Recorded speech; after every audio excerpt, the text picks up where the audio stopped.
Oh, we're rolling. Hello, boys and girls. Hi, everybody. Welcome to Hippoppington with Kim and the crew. And it don't stop, and the digger don't stop. No, I'm just playing. So today, we're talking about everything. Yeah, we're going to talk about everything. So we're going to be randomly going every which way. And I feel like my co-host is going to get interviewed because we have a special project that your brother has been working on. Oh, yeah, we're going to talk about crowdfunding, correct. We're going to talk about crowdfunding, correct. But specifically because your brother started a crowdfunding project. Yep. And it's been going very well. Yeah, it's going good. So should we start them off with history of crowdfunding as a whole, or should we talk about this specific project? You think you should just give them a little history? Well, you know what? I found that I had to give people the knowledge and the backstory of crowdfunding and Kickstarting because everybody kept saying like, "What is this? What are we pledging to?" You know, and how they didn't even have the knowledge of it, which is sad to me because it's like if I told you what a GoFundMe was, all you know is somebody needs some money for college or somebody passed away and you're gonna give them a couple of dollars to help fund that, and that's it. Right. So that's GoFundMe is just a form of crowdfunding, but so is selling Girl Scout cookies. Yeah, exactly. Like exactly. You're raising funds, and so is a campaign for your local congressman. Exactly. I mean, it's all crowdfunding. The difference with that is, besides what this is, they get to get that money no matter what. So if you want to say I'm going to raise $6,000 for my daughter's college fund and you get $3,000 is yours. So Kickstarter does not work that way. It's all or nothing. It's all or nothing. So if you say you need $10,000 to get something done and you don't raise $10,000, you don't get anything. So it's really important to get behind someone that becomes a part of Kickstarter because unlike a GoFundMe or unlike any other crowdfunding where you get whatever they give you, and that just goes to show the passion that the person that goes to Kickstarter for a program, the passion that they have about whatever it is that they are funding, because it's like, hey, if the people don't do this, we're not going to do it. No. You know, and whatever you put out, power to the people. Yeah, and you're not losing your money because whatever you put out, if we don't fund it, then you get it back. Right. I just think that's another key component that people need to understand because it's like at first I was like, wait a second, somebody just gave us $2,500, so if we don't get this, they lose their money. But you don't. You get your money right back. It's kind of like on hold waiting for you. So that's great. Yes. So we can go into a little bit of backstory Kickstarter. Then I'll just go into my 1-2. So Kickstarter, like we said, is a form of crowdfunding, and Def Squad, Eric Sermon, has a Kickstarter program right now, and I think the idea is amazing. I think other artists should get into it. We're going to talk a little bit later about the old school, quote unquote, classic, quote unquote, hip hop artists and their marketing and promotion via social media and how there's a lack in that. But anyway, going back to the initial point, the program that he's starting, he already has an album that he's working on, right? Right. So he has an album, and initially when we first started doing Kickstarter, it was like, let's do a Kickstarter because people kept asking, where's the Def Squad at? Normally when you're doing music and artists, it's about this hiatus that these artists are on. And because these artists I've probably broken up or, something has happened, like TLC tragically, Left Eye passed away. So again, you're like, you can't put an album together because the key component or one of the group members are gone. Right.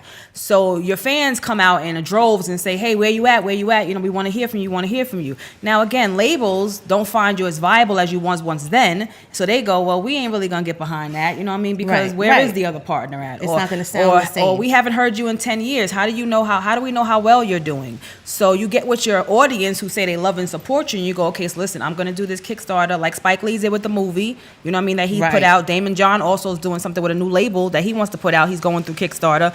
There's so many artists that you have no idea because it's not about the artists that, there's artists on there who nobody knows and has no money. But for those who that have been established and they're going on there and they have money, so it's not about needing the money. It's about the support of the people. Right. You want say, the people hey, to where fund are it. you? What happened to Fubu? Oh, I didn't know you ran Coogee. Like, when are you going to come back out? And him saying, hey, listen, I don't want the powers that be to take my materials, rewash them, bring them back out and call them something else. So if my people support me, then this is just for y'all. So everyone, if you ever have a suggestion for one of your favorite artists to come back out, you might want to mention it to Kickstarter because they are open. They are very, very open to suggestions. Yeah, they're very professional. Like, we had to submit this idea to them, and the idea first was to come in as a Def Squad because everybody was like, oh, where's the Def Squad at? Which was, they consider Eric Redmayne and Keith, and it's like Eric was like, listen, I could do a Def Squad album anytime, and I could crowdfund for it, and I know I'd make a lot of money just like Daylight and them did, but that's not what I'm doing here.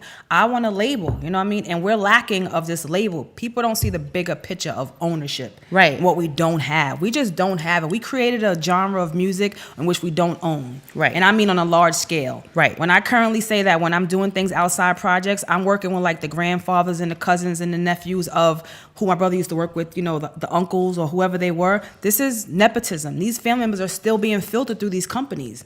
Right. We don't have that. Like if my dad owns a barbershop and it shuts down, you know what I mean, then the barbershop's over. My brother might pick it up, my cousin might pick it up. I'm talking about 5 and 6 and 7 groups of business people that's coming together, which is what Sony's built on, which is what Universal's built on, which is what you know, any other what they call money machine or, you know, or major labels are built on. They're built on ties, and they continue to thrive. And as long as that building is up, they family going to be filtered through that. And we don't have that. We definitely need that.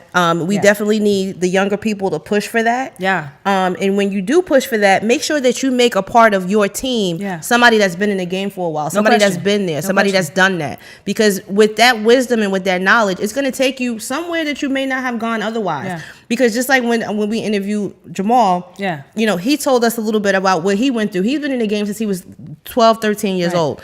And so when you see that, like when you look at a Lil Wayne and you look at how he's struggling to get his stuff from Baby and all that stuff, it's like this dude has been rapping his entire life. You mean to tell me he's still having financial struggles and ownership struggles with his music? Yeah. We have to get away from that. Because you're talking about one person, and you're talking about one person having it all and one person controlling it all. But when you're talking about partners, and that's our problem, we don't connect. See, I remember when I was a child, my mother, you know, her siblings, they marched with Dr. King. So that was our thing to come around and talk about when they got older. We were fighting so we for understood, it, like, oh, y'all marched with Dr. King. My mother told me how they had to do sit-ins, how they used the kids back then. So in her mind today is like, I was a part of that movement. Even if it's a small part, I was a part of that movement. So that's me being the passion able to go that we to the feel King about Center hip-hop, is like, okay, I was a part of this and this is why it's here. So we build this big house.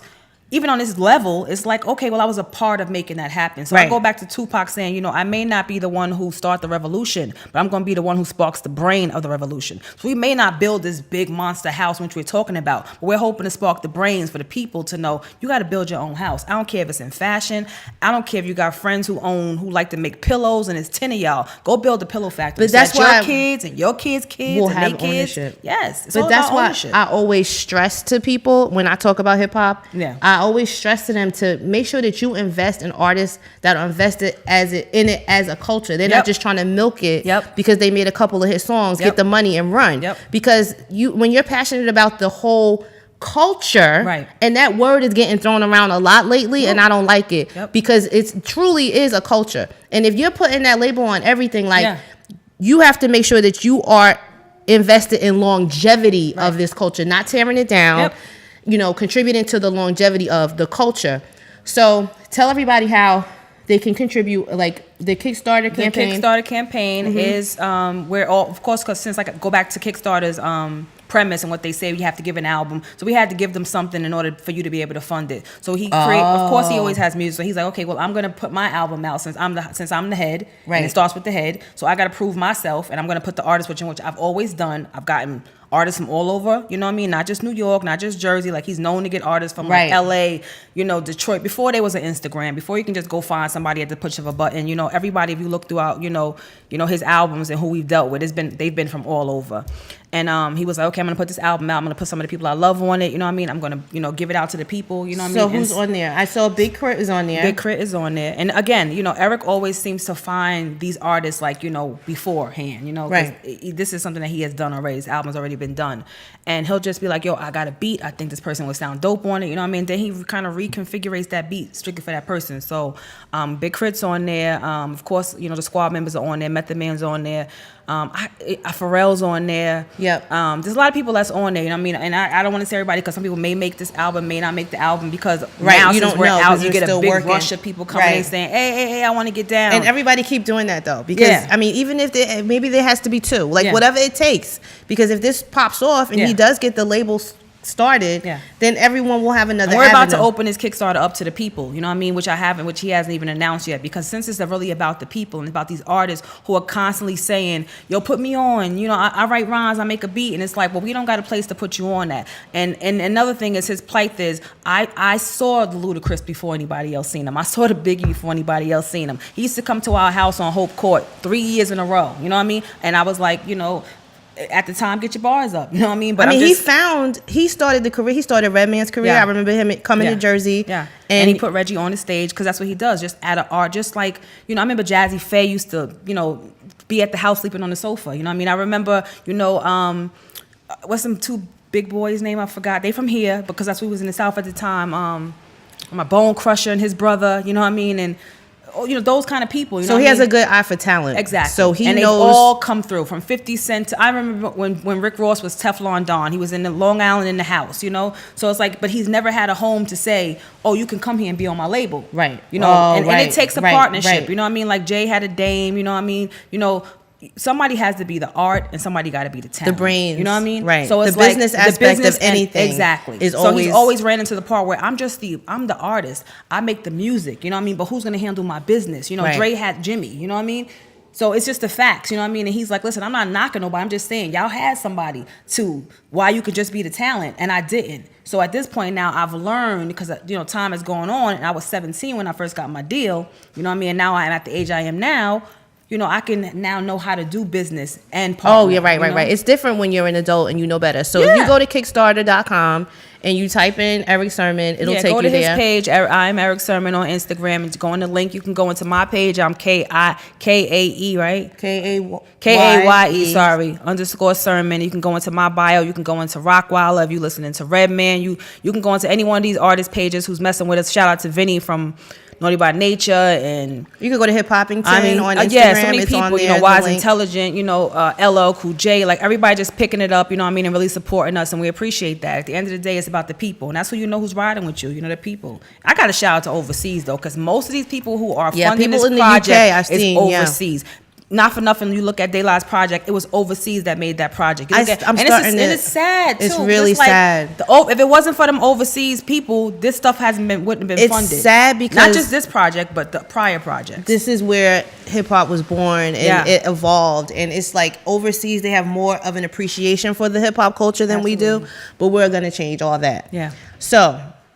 Moving on, don't forget about the Kickstarter, and we appreciate that. Don't forget the Kickstarter. Yeah. Kickstarter, just Google it, go to Hippoppington, go to Kay's page, and you will get linked up. And if you don't go to this Kickstarter, there are so many prizes to follow too. Kickstarter for any artist that's coming afterwards, because it's not just about the MC. They open it up to the music, to the art. You know, anyone whose project's on it that you probably be like, oh, I liked them, and didn't even know they had a Kickstarter. So just follow Kickstarter as a whole, because it's a great resource. You know what I mean? For and new even if you don't get an opportunity to support this one, or you like, oh, that's not the one, you know, I'm not really riding with that, whatever the case may be, that's not our cause. It is for you to support the artist in which you say you love, and it goes beyond just buying that album. Power to the people. That album sucked, you know what I mean? They got product out here. I mean, we as a hip hop culture, we've evolved so much. Yeah, and the adult part. Yeah. These are the people that we're talking to, the adult hip hop fans, and we need to address something right away. What?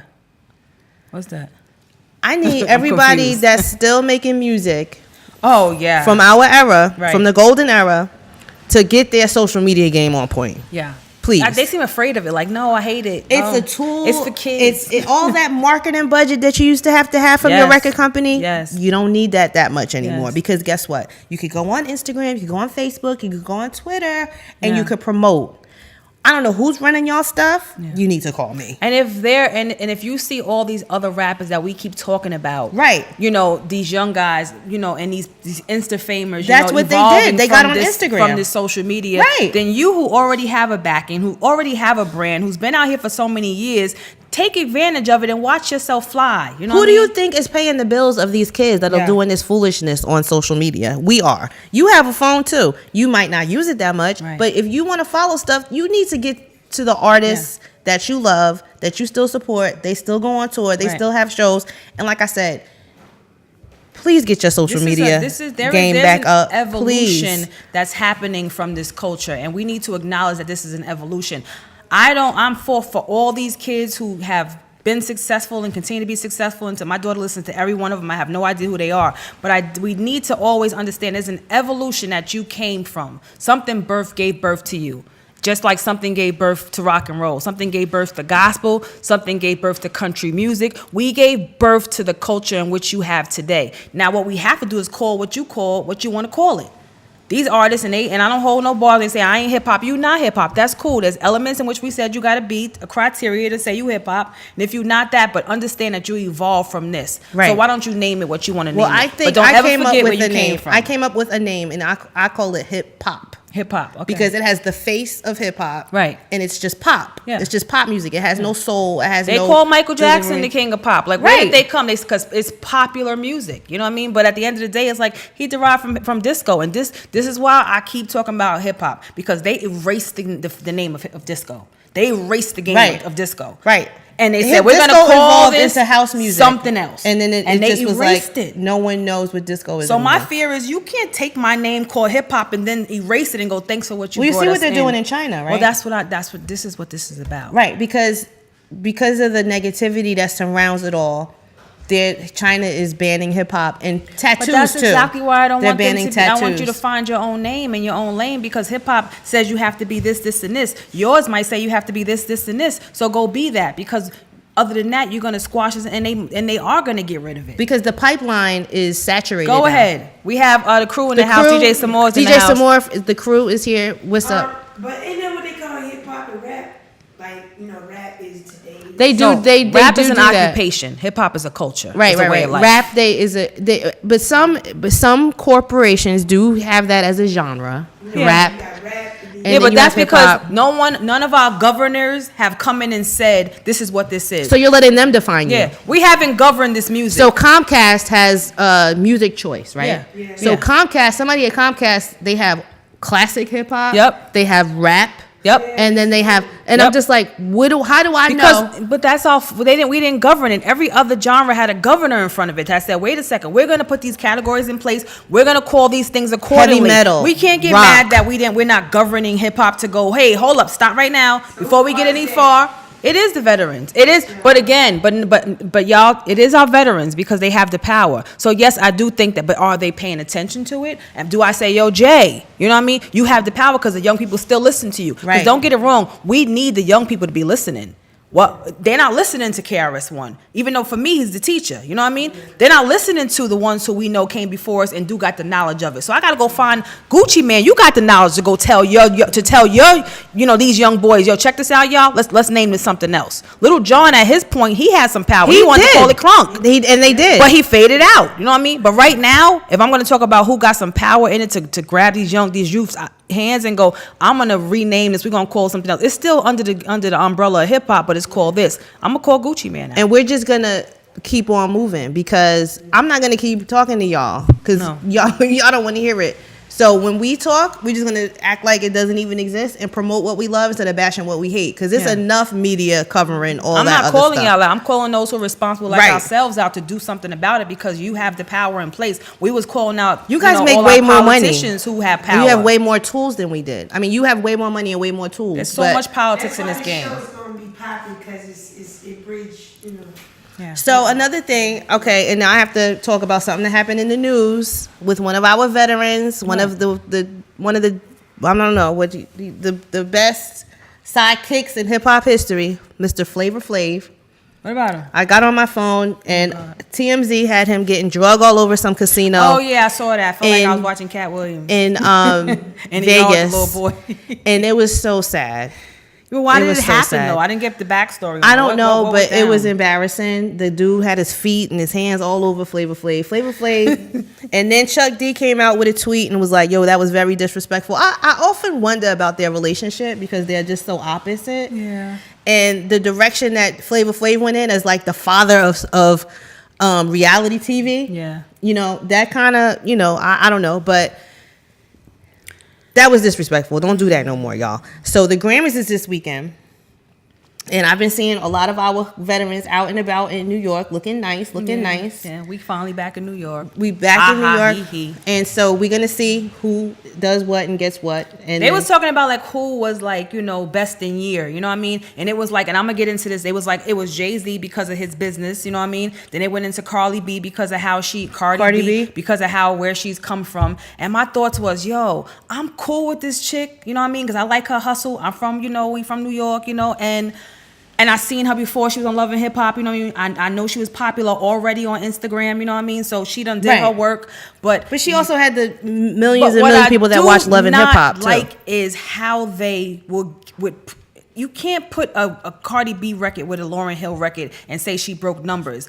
How y'all gonna feel if she win the Song of the Year? Well, that's great. Listen, that's great. She should, if it's popular and it's dope, I don't have no problem with that. What I have a problem with is how you take certain music and put it against another category and then put it together, because that's definitely a blood record. That's definitely a record that's perpetuating what? A gang violence. You know what I mean? So that's not what I'm going to put at the forefront of hip hop. I'm going to, as a governor in the game, I'm going to stop that. As a governor in the game, I'm going to say, wait a second, we're going to put her over there on that trap record, let that trap record, whatever that is, be number one. But we're not going to let that trap record be a hip hop record and then go against a Lauryn Hill record, because if it wasn't a hip hop record, it should not go against them on a non-hip hop record. You're putting them on the same level. And they put us in a box. And if she would have kept on that on this road of gangs and blood, even though they kind of shadowing it, just like they shadow it with Wayne and anybody else's, it's still what it is. What it is. So we're gonna see what happens with that. I mean, good luck to her. And yeah, I'm happy. I'm all for the rapping and all of that stuff, but I'm a lyricist, and as far as I'm concerned, you got to have bars, you got to have direction, you got to have deliverance. And do I think etcha is that? No, I don't. What's that? Whatever that thing she does, that my name is such and such, and when I go to such and such, no. Yo, that's what they like. That's just my opinion. Yeah, that's my opinion. So, in Atlanta, it's appalling.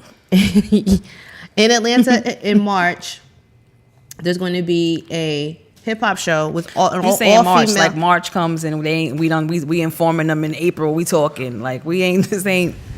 Well, in March. Okay. Let me see the day. There's going to be a hip hop concert in Atlanta, and it is the Queens of Hip Hop. I can't wait to go. Lady of Rage apparently is feeling better because she'll be there. But in the beginning, she was feeling sick, so I hope she gets well soon. MC Lyte is going to be there, the queen herself. And Yo-Yo is going to be there. And Mia X is going to be there. And Remy Ma is going to be there. But see, this is what I mean. I feel like I'm so proud of people like Remy, who brought those ladies on the stage. And this is what I'm talking about. Lil' Kim, these people who are hot today and who were hot yesterday, they're coming together. There's no way in the world that you can't tell me that hip hop still exists today. Because if Jay and Chance is on the stage, and if you can bring these veterans with these youth, this is what this is about. Let's stop separating ourselves, and this is what they're doing. Find a lane, but this is what they're doing. There's no reason why Cardi B's talking about that and MC Lyte speaking about that. We all gonna get on the same stage, and we all gonna say this is the culture we came from. Thanks for your contribution to it. Thanks for your evolution for it. But we don't. Where's everybody else at? You get on the stage, it's like, I see Puff, and he holding on to, French Future Montana. or French Montana's hand. But no. The Migos. And the Migos. But Puff ain't the rapper. Like, where's the dude who you know what I mean? I want to see them together, like she doing. So, there's another show in New Jersey in February 23rd. It's the Art of Rap. Every year they have an Art of Rap concert. Bone Thugs and Harmony, EPMD, Nori, Big Daddy Kane, Onyx. Oh, I didn't know Bone Thugs was on there. Brand Nubians, Mr. Cheeks, Roxanne Shante. And the DJ is Mr. C. Okay. Everybody happy?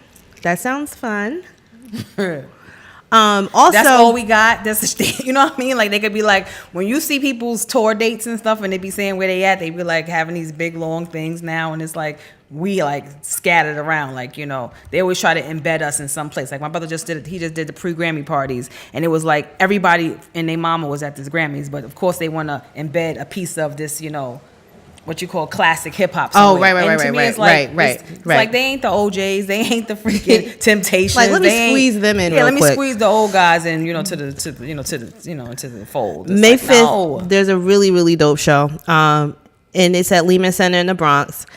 It's called Hip Hop Fever. It's Kool Moe Dee, Rakim, Curtis Blow, Nice and Smooth, Junior Mafia, Melly Mel, Rob Bass, Joski Love, The Fearless Four, Tila Rock, and Alicia Myers. So what month is this? May 5th. So you just gave us February, March, and May, right? And one of them's here. The ladies are coming here. Yes. But what's happening now? What's happening in other places? So that's representing us. In between all that, I'm sure that there's shows that have like a couple of people here and there, and everybody has their individual stuff. But we don't know. You know why? Because you don't get on social media and promote your shit. Because they're. So until you do, we won't know that until we can't tell people about it on the show. Facts. So you need to hit us up. That's facts. We can't. So people think you're doing nothing, and that's why they call you old school and washed up. Meanwhile, you're on tour. And you in their city. We go on tour every year. We do a European tour. They do a States tour, and of course I know and others know, but there's so many of them just like that who stays on these 2 tours always. They're going to do a States tour and a European tour, and it's like, but like you said, no one knows you're not on social media. And then the ones that are on social media log on that morning and say, I have a show tonight in Brooklyn, and then all your fans that are in the Bronx that's can't probably come. was in their contract. Like, hey, we don't see you posting. Right. So keep on top of that. And like I said, hit us up if you need help. I will help you for a low fee. Kim had something that she wanted to tell y'all. No. Are we finishing? I just wanted to add before we go that we do this thing that we're going to start bringing in the people. It's called Dear Hip Hop. It's an open letter. Something that I started a blog like many years ago, and it was kind of like saying, like for example, like Kim, aka Sexy Black. That ain't me though, but it could be from New York. Says, Dear Hip Hop. I hope my daughter gets to meet you. You know what I mean? What do you think? And it's kind of like a question that you pose, that we post and we get the answers to. And then, we put it up, and start a letter, some sort of discussion, because people do always want to know, like what you think of this, what you think of that, and then it's like, well, they want to chime in, and because they're not here or, right. We don't have accessibility to them because we're not taping live. It's like, this is how we want to, bring you in, and it's called Dear Hip Hop. So you can reach us at, what's the email address? Hippoppington@gmail.com. It's Hippoppington again at gmail.com. And just we're on send your Instagram. letters in we're there. On Facebook. Yeah, we have a just Facebook page. Send it, say Dear Hip Hop. You know what I mean? And let us dear. For old people. Well, we old.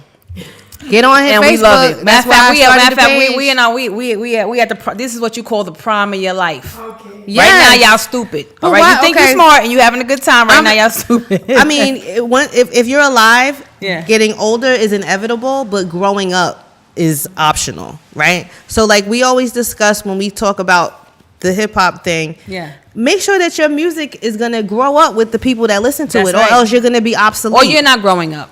Or you're not growing up. Yeah, you have to. What's going on with Trey Songz? I'm saying his music from when he first started. Oh yeah. Chris Brown too. Nas Chris Brown said that they asked me this. He said, "Nas, you Jay-Z. changed." He said, "Well, if you're not changing, I'm not growing. If I'm not changing, I'm not growing. If I'm still." And we used to get upset about our rappers and go, "Why are you still making drug records? Like you still selling drugs, right? Like, and if you not, then I will grow with you. But if you still selling drugs, I'm like, well, dude, then what kind of even Jeezy? Yeah. Jeezy's another one. Yeah. FYI, they play T.I. songs on the old school station now.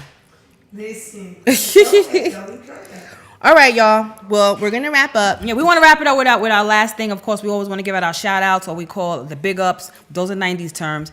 Our thank yous. And it's not a lot. We're going to say it at the end of every show. You know what I mean? So me personally, I want to, shout out, first of all, Spike Lee for putting, hip hop artists in movies. Yes. And he was the father, in my opinion. I want to shout out Kool Herc, for the reason why we're here. Salute. I want to shout out my brother Eric for the reason why I'm here. You know what I mean? I want to shout out Lauryn Hill for just being like one of the funkiest, nastiest MCs in the game. So underrated. Even though we love her, we still don't put her at the top 5. She's there. Yes. She can't. I don't think no dudes. A female can run guns like she run guns. I want to shout out just the females who has inspired me, Salt and Pepper, because I swear I used to be at my house. I had to freaking push it and the me too. And the Tramp record. I'll on Take the Your other Man side. was my shit. So those are my thank yous for today, and we want to shout you out in Big York because we love you and we appreciate what you've done and given to us in this culture. Yes, absolutely. All right, so hit us up, hippoppington@gmail.com if you have any questions, concerns, suggestions, and we're on Instagram and we're on Facebook. It's Kimmy Coco and K Sermon. We out. Peace.